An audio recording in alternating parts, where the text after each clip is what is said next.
Welcome to another episode of Sorry for My Language. That's right. Episode 29. We here. You know it.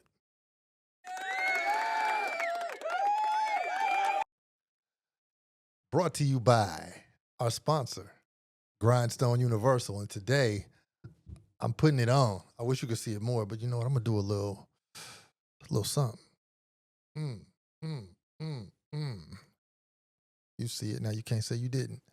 Yes, sir. That's Grindstone Universal. Enough.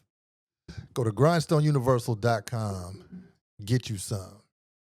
So I had to put on something a little special today just because I really want. Today we're talking about a standard of excellence, a standard of what's good in art. Now, this came from an inspiration that I had this past weekend, and, you know, we're going to get to it because a lot of the times, motherfuckers just accept anything, and we're not here for that.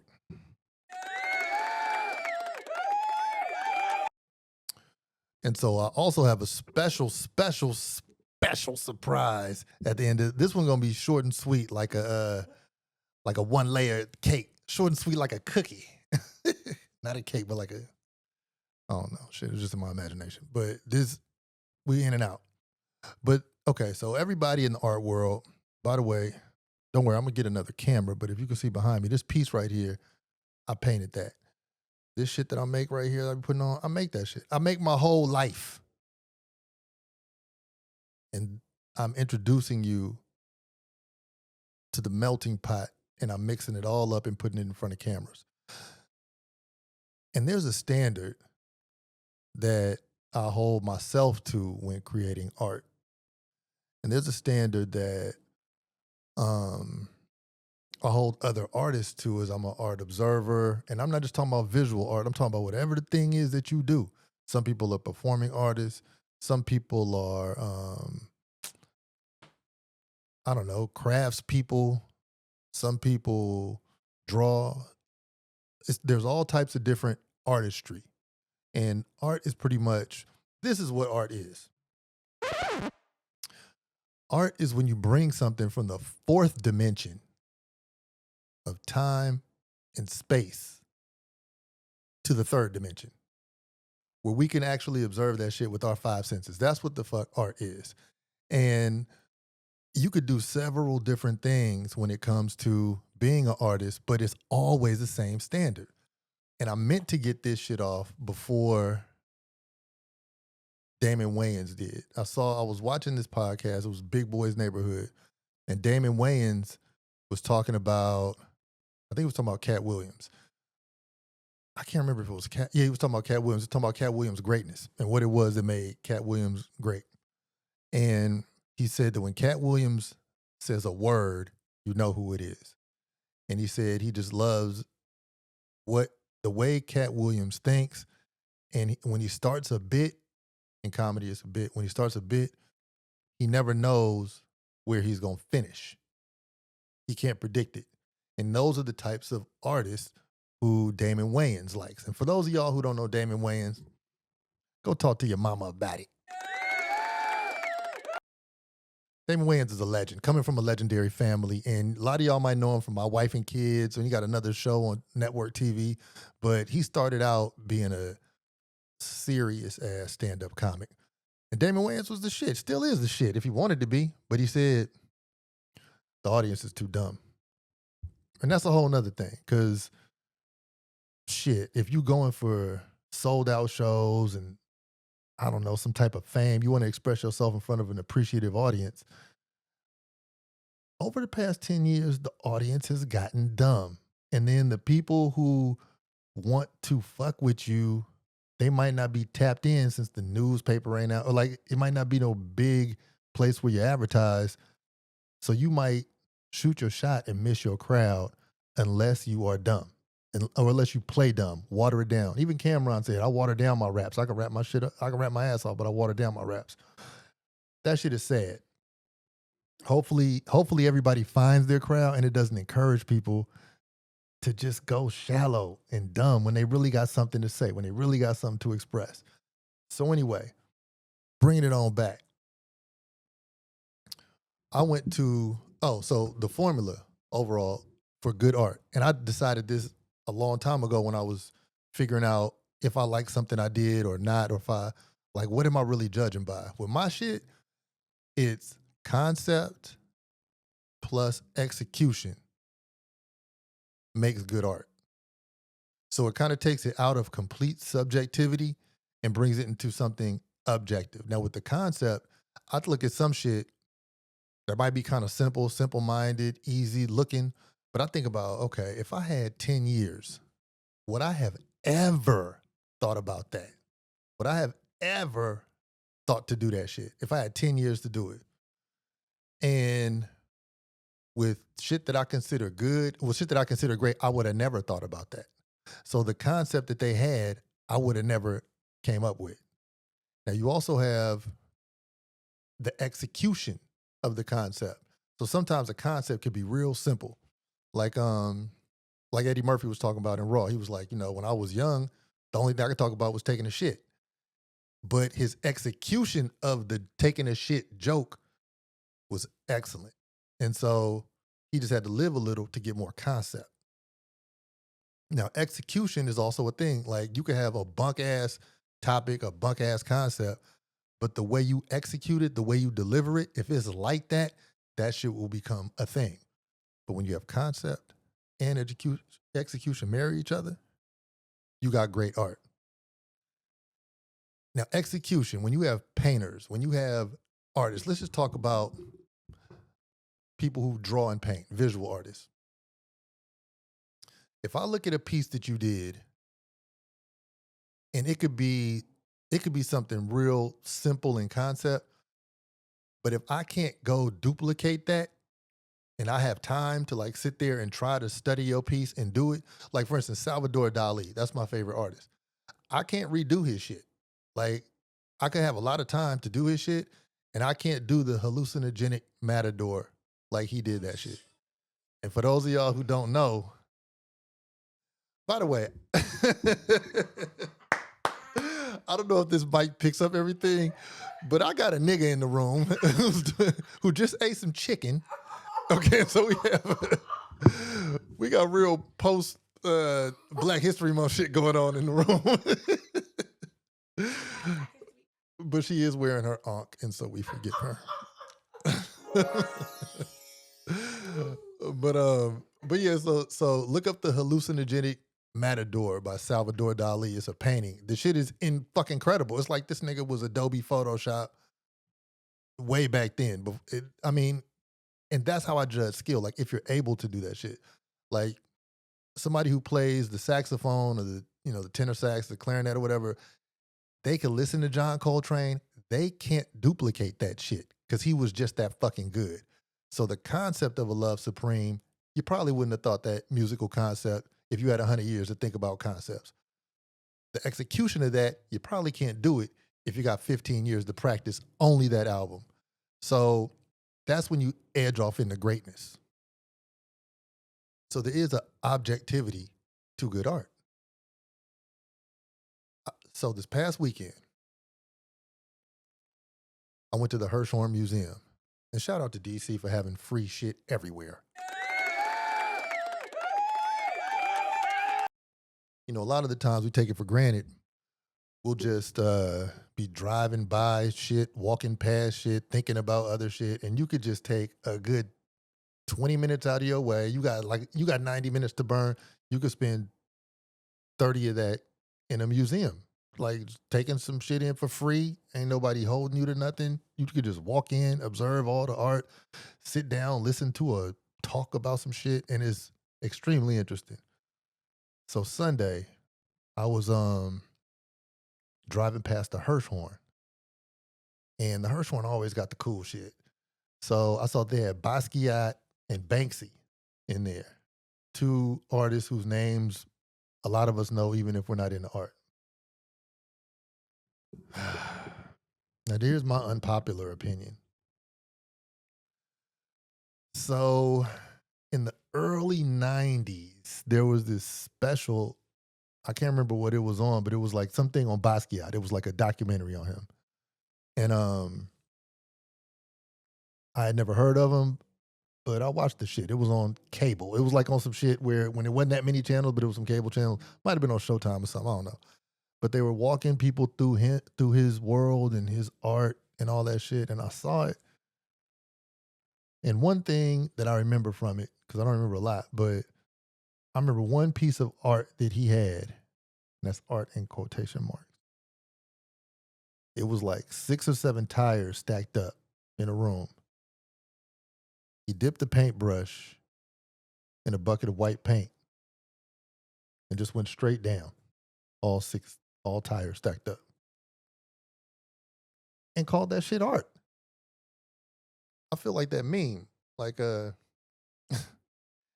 he ain't even, he can't even, he can't even cook a damn ham sandwich. Like, no, I feel like that fat boy that meme.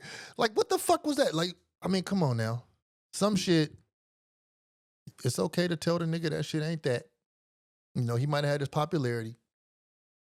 And I don't want to disrespect the dead, but I do want to respect the art. So if there's a cross section in there, I just want to, that's my disclaimer.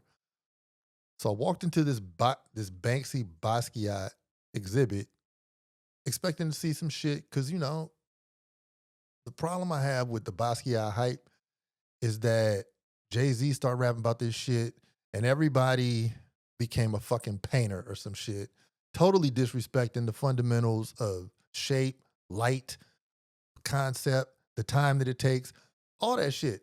And then they get to call themselves artists. They all be biting that little crown he drew. And it's like, nigga, what the fuck? This shit ain't art. The reason why is because I could put 5, 7-year-olds in a room, give them a box of crayons, a box of markers, a pack of pencils. And I could just say, get busy, here's some cake. And when they were done with the cake and the pencils and the crayons, you put their shit up on the wall, you put Basquiat shit up on the wall, and you don't know who was 7. You can't tell the difference between the art of the 7-year-old and the 27-year-old. Therefore, the shit Basquiat was doing, not only was it unoriginal, but it was unskilled. The nigga was on the spectrum. Now, shout out to Jay-Z. Just because that nigga was very consistent in being who he was. He did his business. He rapped his ass off. And, but nigga, you misfired on that Basquiat shit. Unless you was trying to bring value to some art you had purchased. Not unless that was like a marketing play. I'm going to purchase this shit and bring popularity. But nigga, that shit ain't fly. And that nigga grew his hair out trying to look like the nigga and shit. But when it comes to painters, when it comes to visual artists, not only can the most basic of niggas come up with the concept, but you could do the execution. You could do a bunch of Basquiats this weekend if you wanted to. And I just don't think you like that when you like that. Now, Banksy, on the other hand, I cannot do what Banksy does. If I had a whole bunch of time to think, I would not come up with the ideas that Banksy has came up with. Like this nigga, and he's raw as fuck because you don't know what he looks like. So I just think Banksy is a throwback graffiti artist, but the thing that makes his graffiti dope is that it's like that stencil shit, and it's being the oddest places, but saying something that we need to hear. His art says shit we need to hear right now. Like every time it's a Banksy piece right now. And the wildest shit about him that I've seen is that when somebody had a piece of his and it was auctioned off at a show, the person bought the shit for like 1.5 million. They walked up to the front of the auction to take a picture with the art that they had just spent $1.50 on. And this nigga had like a remote control shredder built in the frame, and it came down and shredded the art.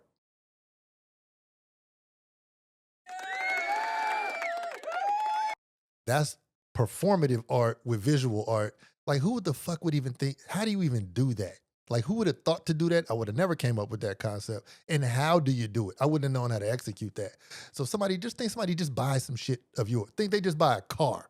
Think you just buy a car. You just bought a car, and you're like, yeah. And then all of a sudden, when you buy the shit, all four of the tires go flat at the same time. As soon as they give you the keys, you're like, what the fuck was that? But what Banksy did, or what the art market did, that was such a pie in the face moment by a genius that they put the shit back together, framed it, and sold it for way more than it was when it was all together. And I just think he's just like, he's an incredible mind. And when artists get to a certain place, I talked about this on another show, but there are phases to the art. There are phases to the life of the artist. You got the jester phase, when the person is just clowning around, pop shots like, like Eddie Murphy. Man, I was taking a shit. You got the poet phase. That's when you start to kind of put it together. Then you get the philosopher phase. And the philosopher phase, if I'm a comedian, I don't have to make you laugh, but you're intrigued by what I'm saying. If you're a musician, I don't have to talk about the regular shit, but I give you these thoughts. Like Prince, like Michael Jackson, in his last part of his career, he was in his philosopher phase. Like, you don't have to dance to this, but you're gonna feel it. Like Prince got there. It's just the arc of a artist. And um and yes, Basquiat was in the 27 club, meaning like the great people who die at age 27. But what we witnessed in Basquiat art, now this is the edgy part where I'm gonna say the shit, and all y'all licorice eating ass, candy ass artists gonna disagree with me. But, and nothing against licorice, but that shit got that red 40. That shit got red 40. That shit, I think your shit is banned. But you eat licorice? Okay, like I said, we're gonna be in and out of here, but I really had to get this across for all artists and all art appreciators. Um, Basquiat, even though he was part of the 27 Club and there's so much around him, you got to understand he was brought to the forefront by Andy Warhol. Now, Andy Warhol created the art that uplifted the Campbell soup can. So in the Great Depression, and this is what I say, bad politics makes great art. So in the Great Depression, motherfuckers was eating soup. So then he decided to create a piece of art out of the Campbell soup can. And that's what got him popping. And then, no pun intended, he created pop art. And Andy Warhol, he was a real artist. And the motherfucker had the mental capacity to create things that we had yet to think about. And I got to give that to an artist. But then, man, and both of these men have passed. Shit, their ghost might visit me. But if you do ghost, just tell me the truth. Like, don't get at me and throw shit around my room and shit like that. Like, don't mentally scar me. But he was fucking Basquiat, pretty much. And so, in order to make that shit, so in order to make that shit look okay, first of all, you're dealing with a mentally afflicted dude. So to be an older dude with this type of relationship, and then you got the money, so now both y'all drug binging and shit, and it's just a real sketchy ass fucking relationship. You have to say, hey, my guy is an artist too. So then you kind of legitimize that shit by like, why are you with this dude holding hands and shit? Well, he's a fucking artist. His art is great, and then the world bought that pitch. I'm just here to say it objectively as an artist to uphold the art. Everybody, absolutely everybody, regardless of your skill level, do your thing. So Basquiat, he did his thing. I'm not mad at him. The acclaim that he gets for being a subpar artist is where the art world has fucked up. And that's where you overlooking motherfuckers who do real shit. All types, all around the world, all the countries, all the different ages, all the different things. That's where you fuck up. And then the people who want to be artists, you copy Basquiat's style, but you're doing some left-handed 7-year-old shit. We don't need more of you. What we need from artists is the voice that you were divinely given. You are a funnel. Like, you catch all this information. Only that your voice, only that your perception, only that combination to crystallize it into the way it comes out of you. We need that. We don't need you to be grabbing on other people's coattails and giving them what they gave us already, because at best you're gonna be number 2. You ain't gonna bite somebody's shit and be better than the original. That shit don't work that way. So to everybody, I just wanted to get that straight. Concept plus execution makes good art. If I would have never thought about that, can't think about that, and you thought about that, you got a hell of a concept. If you execute in a way, and even if I tried, I can't sing like Luther Vandross. I can't. That nigga's execution was extremely divine. Niggas can't do that shit. That makes him untouchable. So you got to have concept and execution, or one of your things has to be so extremely great that you stand out from the rest. But if I could ever mix your shit up with a 7 to 13-year-old shit, nigga, you not like that. These people are just looking at you like the emperor wears no clothes. You know, you're walking around naked and they're saying you have a fine robe of silk. They're not even going to tell you the truth, is what I'm saying. So, with that being said, I got a surprise. I got a surprise for niggas. I got a surprise for niggas. Fresh off of a piece of chicken. I just want to give it to you live. Why not? Now we gonna get to it. We're gonna get to it. But you gotta sit in the throne. Okay, so is this gonna be okay, wait. Without further ado, I'm gonna introduce to you who don't know her, and then some of you all are very familiar with her. This is Pinky Killer Corn. She the most barred up woman in the whole shit. 20-mile radius at least. But now here we are with that motherfucking industry shit, right? She not getting her private parts commandeered by somebody in the in crowd, you know. So she just out here with the raw spit, and I'm just gonna let her spit. Wait, I'm thinking you want a instrumental or nah, or just raw? But you in the light. I could give you it's not gonna be okay, so this is us in our we're in the huddle right now. Well, this what the huddle looks like this Brady to Randy Moss right here, right? You can run the post route. Okay. I can do it. All right, yeah, I think you should do acapella because we didn't do all that. All right, so without further ado, ladies and gentlemen, here's Pinky Killer Corn.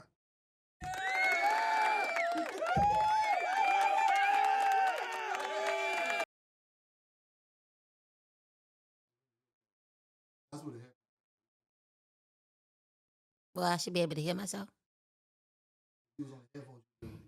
Podcast ass nigga. Hey, my name's Gwen Stone. I have a podcast. It's like, nah. He's okay. Let me be serious. I can't rap under these kind of conditions. Ready? You ready? Set. Like, nah. Hola. I wasn't seeking validation, that's for parking. Flavors with the funnel and some papers, that's for sparking. If I say that you trying, gate my dice, that mean you blocking. I'm about 2 shots away from trouble. Can't you hear it knocking? I don't be posting every day. Probably why I'm not popping. They cannot create. They just wait to take and copy.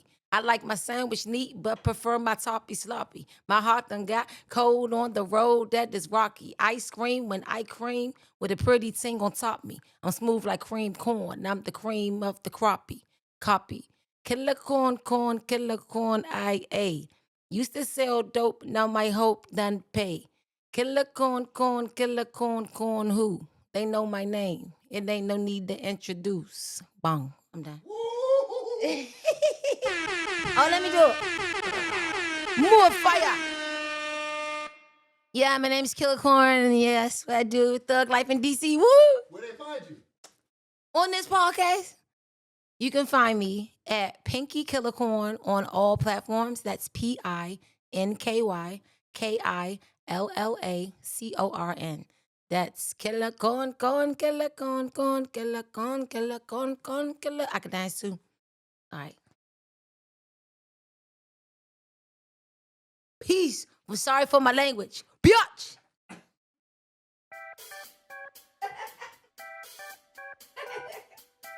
You gotta grow up, man.